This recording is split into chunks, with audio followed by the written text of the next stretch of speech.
100% boycott. Indian মাংস তো দূরে থাক, ইন্ডিয়ান পেঁয়াজ, আদা, রসুন সকল প্রোডাক্ট যা আছে 100% বয়কট। আপনার কাছে টাকা নাই, আপনি ক্ষুধার্ত, আমার কানে মুখে এসে বলবেন, রিজিকের মালিক আল্লাহ, বাকিটা আল্লাহ ব্যবস্থা করে দিবে।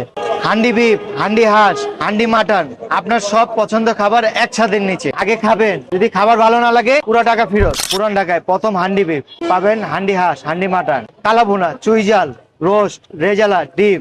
আমাদের এখানে মাত্র 60 টাকা হলে একজন মানুষ পেট ভরে খেতে পারবে। খাবারগুলো নিয়ে নিছি এবং এখানে আমরা বেশ সবগুলো হান্ডি নিয়ে নিছি। কি কি হান্ডি নিছি এর আগে বলে দেয়। এখানে হচ্ছে হান্ডি বিফ নিছি এবং এটা হচ্ছে সাইজটা যদি দেখায় এরকম সাইজ এবং বেশ ভালো পরিমাণের সফট। এখানে হান্ডি বিফ 4 থেকে 5 পিসের মতো পাবেন এবং প্রাইস হচ্ছে 200 টাকা। এবং এরপরে হচ্ছে হান্ডি হাঁস, এবং হান্ডি হাঁস এরকম হচ্ছে 3 থেকে 4 পিস পাবেন, প্রাইস হচ্ছে 220 টাকা। এবং এখানে হচ্ছে হান্ডি মাটন, এবং হান্ডি মাটন যদি দেখায় বেশ বড় সাইজের পিস এবং এরকম 2 পিস পাবেন, এর প্রাইস হচ্ছে 230 টাকা। এবং 230 টাকার মধ্যে প্রত্যেকটা